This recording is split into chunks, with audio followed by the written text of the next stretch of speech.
Hello बच्चों, हमारा question है a massless spring K is equal to 800 Newton पर metre attached with a mass 500 gram is completely immersed in 1 kg of water. The spring is stretched by 2 centimeter and released so that it starts vibrating. What would be the order of magnitude of the change in the temperature of water when the vibration stops completely? Assume that the water container and spring receives negligible heat and specific heat of mass 400 joule per kg Kelvin. Specific heat of water 4184 joule पर KG kelvin. देखिए बच्चों, सबसे पहले हम situation को समझेंगे कि ये हमारे पास एक स्प्रिंग है और उस स्प्रिंग के साथ एक मास लगा हुआ है और ये है हमारे पास एक कंटेनर जिसके अंदर पानी भरा हुआ है, जिसके अंदर वाटर है।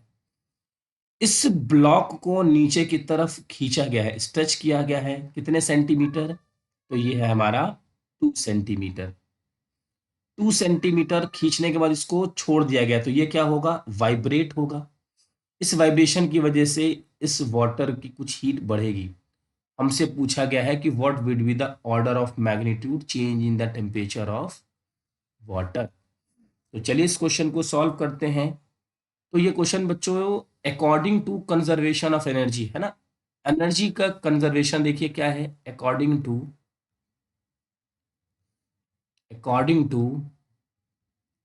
Conservation of energy.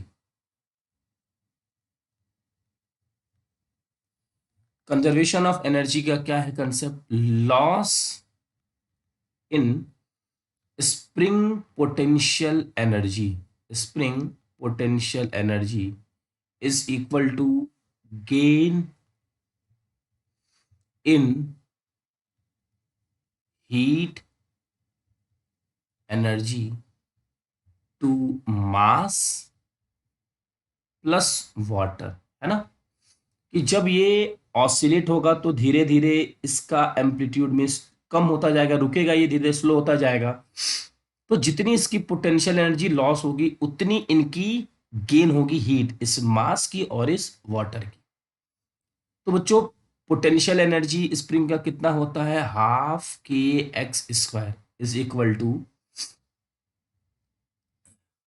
m1 s1 delta T. ये हमारा किसका हो गया? मास का। वाटर का m2 s2 डेल्टा टी लिख सकते हैं। हमें चाहिए डेल्टा टी, तो ऐसा लिख लें के x square is equal to m1 s1 plus m2 s2 into delta T. तो डेल्टा टी हो जाएगा के x square by 2 m1 s1 plus m2 s2। बच्चों के की वैल्यू गिवन है 800 और x की वैल्यू है 2 सेंटीमीटर, तो हम लिख सकते हैं 0.02 का स्क्वायर। ये हो जाएगा 2। m1 की वैल्यू है 0.5 इंटू 400 और ये है 1 इंटू 4184। ठीक, 1 kg वाटर। इसको सॉल्व करेंगे तो सॉल्व करने के बाद 400 इंटू 0.0004 अपॉन 200 प्लस 4184। इसको सॉल्व करने के बाद 0.16 अपॉन 4384। इसको सॉल्व करने के बाद बच्चों 0.0000364 और फिर यहाँ से फर्दर हम सिंप्लीफाई करेंगे और ये आ जाएगा 3.65 इंटू 10⁻⁻5 केल्विन।